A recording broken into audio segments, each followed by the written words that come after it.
better, definitely, for one. And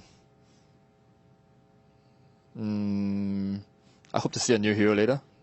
Really? Yeah, like Pit Lord or something would be nice. What about versus eHome, which you're going to turn around and play in just a few hours here? What are you thinking as far as how that matchup might go? That matchup? I want to last longer than LANM and MMY. Yeah. That's your goal. That's my goal. And how do you think you're going to spend your time between now and then refocusing? It can be good to continue the momentum to have 2 games in one day, but it can also be tough if you don't manage your time. How are you guys going to be spending it? Practicing in the practice room. Watching replays, chilling, pretty much. I mean, I would hope to play the game tomorrow, but I don't think that's enough time. Yeah. I mean, it would suck to go into the All-Stars match losing. But, you know, shit happens. So, yeah. Yes, it does. Yeah. It certainly does. You have a lot of fans here and a lot of fans watching online. What would it mean to you to win in front of everyone watching after what you've been through in the last year? To win the whole thing on Saturday? Happy? Yes, you say that with a question mark, but I think it's happy. Happy. Exactly. Well, congratulations once again, and I'm you. sure we'll be seeing you again back here in one way or the other in the next couple of days. I hope so. Hope so, too. Yeah, I hope so, too. All right, we'll send it back to you guys. Thank you very much, Casey, and Ice there. Always a nice interview with our friend. Always a character. I love his character, and very candid interview. I think that's probably the best way to characterise that. That sums him up perfectly, I think. He is permanently candid. I like him. Funny guy. Yeah. Wagger, what do you think of MVP Phoenix? Gone out now, but I think they can be enormously proud of what they've achieved. They've gone home with over $800,000, and that's a small consolation, but it's a decent one for them as well. And March gets to retire having played at the International and made top 8. I think that's super impressive by them, first of all, and I think it's definitely going to make some headlines over about how a Dota team from Korea has made such success this year. It's pretty amazing, to be honest. No one expected them to go this far. Yeah, Ted, is it even more impressive because they don't have necessarily the strongest of scenes? Yeah, probably. I mean, you know, the fact that it's not the biggest game there obviously counts against it. But, I mean, I thought they didn't just do well. They did well and they were entertaining and they were great.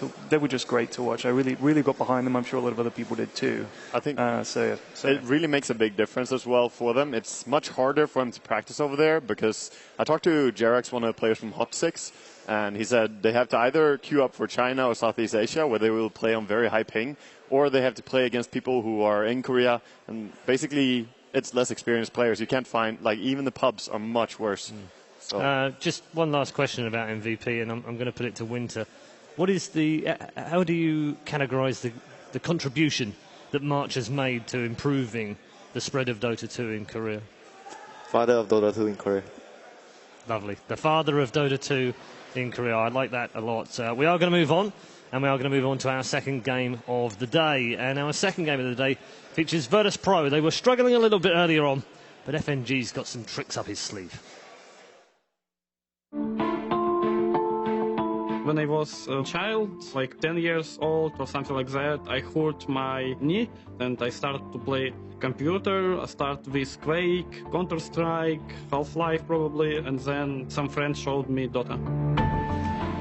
You know, usually when people have friends, they go out, spend some time with them, but most of the time I speak with my friends through the internet, and my parents didn't understand that at all. They tried to get me out, like go to some camps, but I was okay with playing Dota. When I started playing professionally, I think that my mother supports me. Sometimes my mother calling me and saying something like, Artyom, I found a photo where you're staying with some cup. What's this tournament is? And she will never understand it, but she's doing it because I'm her son. So after TI qualifiers, we lost them, and Navi invited me to be their captain, and it was a good experience, but everything wasn't good. That not means that people in Navi was bad or something like that. I just can't be their captain because we are totally different. I can be Virtus Pro captain because they understand what I'm trying to do. They say, Artyom, do what you want, we will try to help you as much as possible, and even if captain wrongs, he will take his experience and everyone will take this experience. This is the best way to grow up as a team. If I want to be the best, I must improve myself as much as possible, and become not only a good player and become a good person, because Dota is not only about playing Dota, it's even more about communication. When I started playing Dota, it was just a little computer club, and now when I looking back, I really happy and feel proud of myself, because now I'm traveling through the world and meet nice people. This has changed my life, really changed my life.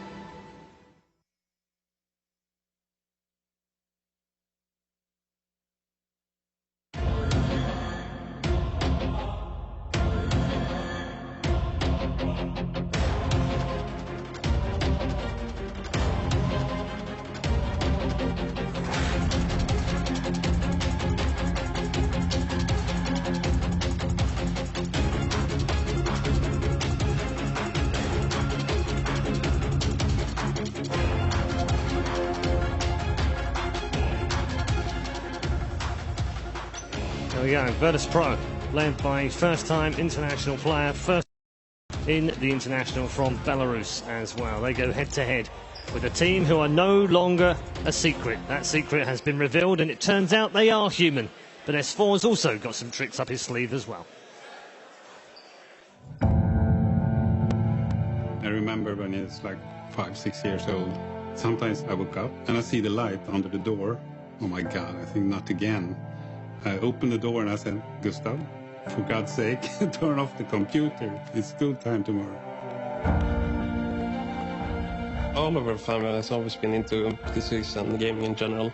Started with my dad. I got into it, and Gustav sat behind me, like watched me playing games. For hours, he could stand for hours behind me. He was pretty quiet. He was the youngest of us all, but he focused on the game. I think he focused more than I did when I played. I was like, wow, this is so cool. I wasn't playing that much when I was a kid, but I was just mainly watching. When he first played Dota, he told me, I want to be best in the world at this game. I asked him, how are you going to do that? And laughed a little bit. He said, I'm going to play more than anyone else. We discussed it and said, well, maybe this is like a hockey player. If we let them do what they love and push them, then maybe this could work to be something great. I always supported his gaming career, because I thought if he really believed in going far and he really aimed for it, he was the one brother that could actually do it. Watching him playing in Tier 3 makes me so proud. They are so good. And nothing could hold us back, you know, and we didn't see any struggles except in the grand finals, but that's another talk. The last game, I felt like, oh shit, they're out. But I kept watching, and when they won, I just go out here and scream. The whole neighborhood was like, what's happening? That was like the best feeling. That's the coolest thing with ending tournaments, is when all the pressure just goes away. They did so good in TI3, probably they would do the same thing in TI4. Well, it was a disaster. We were like trying too much to fix things in the team, like change things. Myself as a captain, I didn't feel like I was ready at that point in TI4, and I take a lot of responsibility for that. We talked a lot after TI4, and he talked about this new team. I don't want to stay still in my life. I want to try something new all the time, and if I stay with that team another year, I will regret it. The new team, I think they are so strong. They play so well together, and their combinations are so flawless. Winning TI is everything right now, because that's my next goal in my Dota career, is to get 2 TI wins under my belt, which no one has. My hopes is that they start off good, like keep on rolling all the way. I don't have any hopes for him, as long as he does what makes him happy. I have never been able to express it, but I've always been proud of him, and how couldn't he be? Like, he's done so well. He's done things that I never could dream of. He is in the absolute top of this game, and I'm so proud.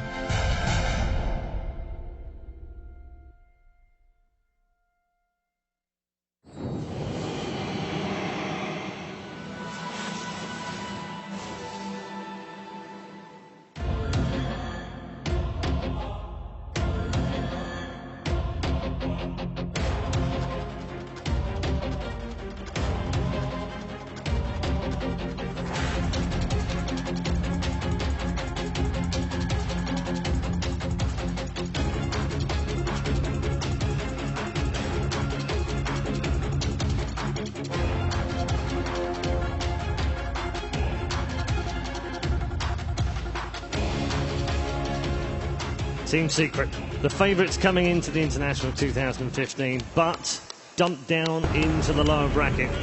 Ladies and gentlemen, please welcome your teams for this lower bracket match. Team Secret versus Virtus Pro.